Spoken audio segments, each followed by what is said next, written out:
freelancers suck. Seriously. I don't know what to say. We keep doing this. Keep doing it. Go round and round. Today's going to be 5 reasons I didn't hire all of these shitty freelancers when I was ready to hire several freelancers the other day. And I did hire some. In our most recent video, I'll link this above, we talked about your Upwork hourly rates and kind of try to give you an idea of, based on where you're at in your Upwork journey, what those hourly rates could fall between. So just a general idea for you guys who are having trouble pricing yourselves. But there's another piece to the pricing puzzle, and that other piece is whether or not you can actually demand or command the rates that you set. I mean, it's one thing to have enough experience to be able to price yourself at a certain level. Like if you're a doctor, you can price yourself above $100 an hour. But if you're like a doctor who sucks, you're not going to get paid that. You can price yourself whatever you want. You're not going to get paid that. On this channel, we help you escape corporate prison and build a freelance empire. And you guys should subscribe, or at least consider it. Drop a like on this video if you like anything in it. We're going to be talking about the 5 reasons that I did not hire certain people the other day. Got a couple of announcements real quick before we do that. Number 1, we just hit 12,000 subscribers. Thank you all who are watching this channel, who are subscribed, the people who support me and this channel and our minions, and just the continued existence of all of this stuff in this space. You guys are awesome, so I appreciate that. Number 2, just got an email from Upwork several days ago apparently, but I don't check the email that they send it to that often.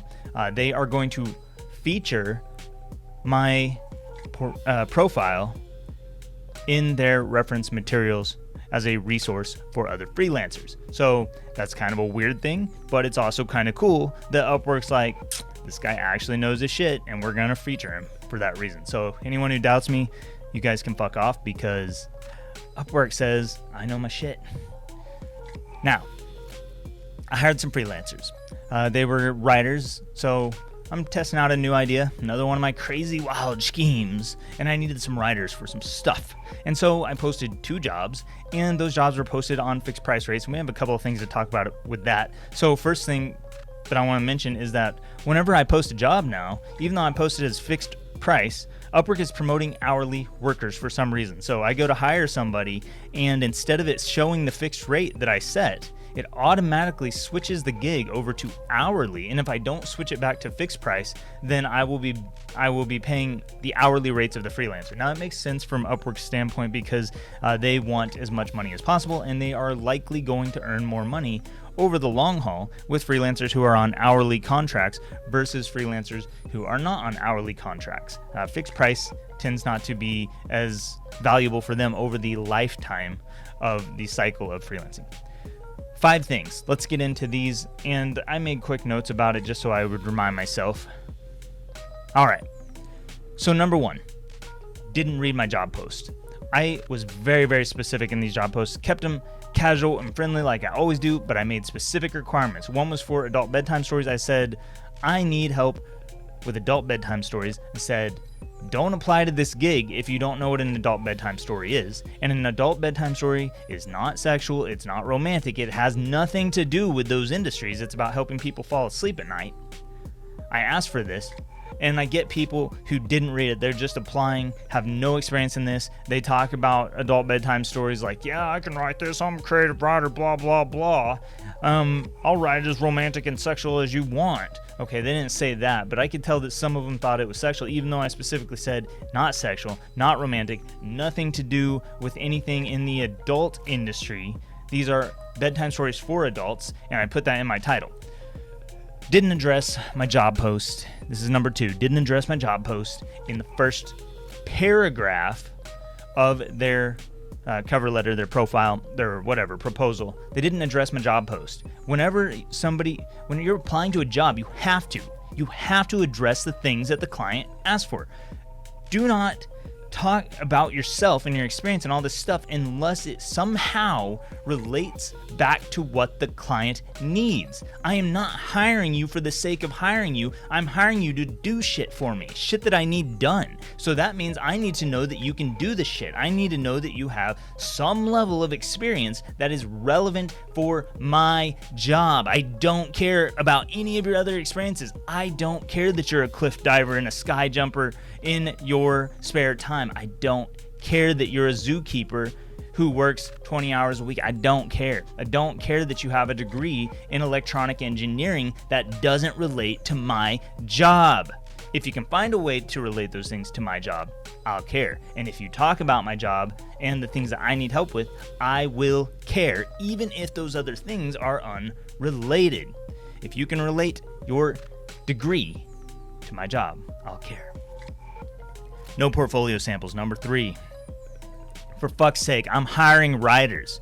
Writers. How can you as a writer have no samples? Zero. And this was numerous. I think the vast majority of freelancers that I clicked on had no samples. They said, I can do this job. I got you, but I ain't got no samples.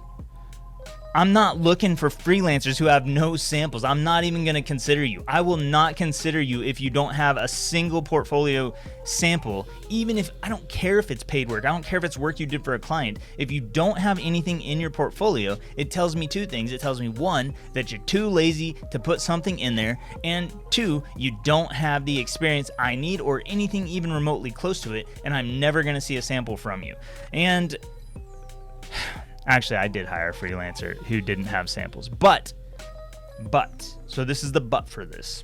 He did address my job post, and he did have relevant experience when he mentioned it in his proposal. So these are the order that I went in. I went, did you read my job post? Did you address my job post? Let's see your portfolio. And that's 1, 2, and 3 on this list. His portfolio, nothing there, but because he said the right things, he still got through to me. And that's what this is all about. Number 4. Once you get interviewed, if you get a response from a client, you need to not do anything that's going to blow it before you get hired.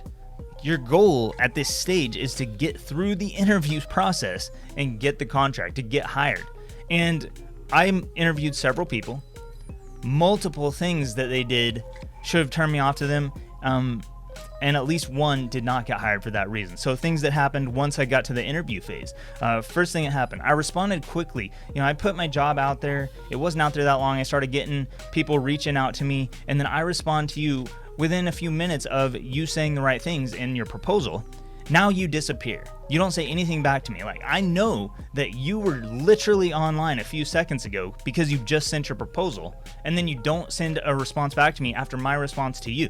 That's not a good sign for me. That tells me this person is going to be hard to work with. You're not good at communications. Why you needed this job? You reached out to me. You sent me a proposal. I didn't invite you to my gig. So if you reach out to me, you better be ready to respond to me, especially if I respond quickly to you.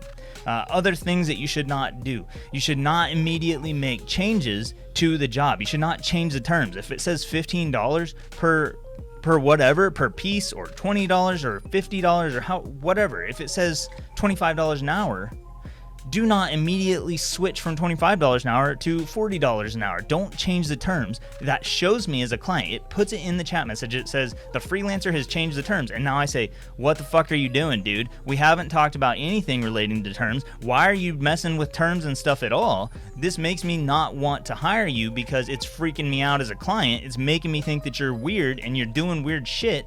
And I don't want weird people. I want people who are competent and intelligent enough to know not to do weird shit that's going to blow your chances of getting the job. I don't know what number we're on. I lost track, but we're still talking about, we were talking about portfolio examples. I guess we've switched kind of into doing shit in the interview phase.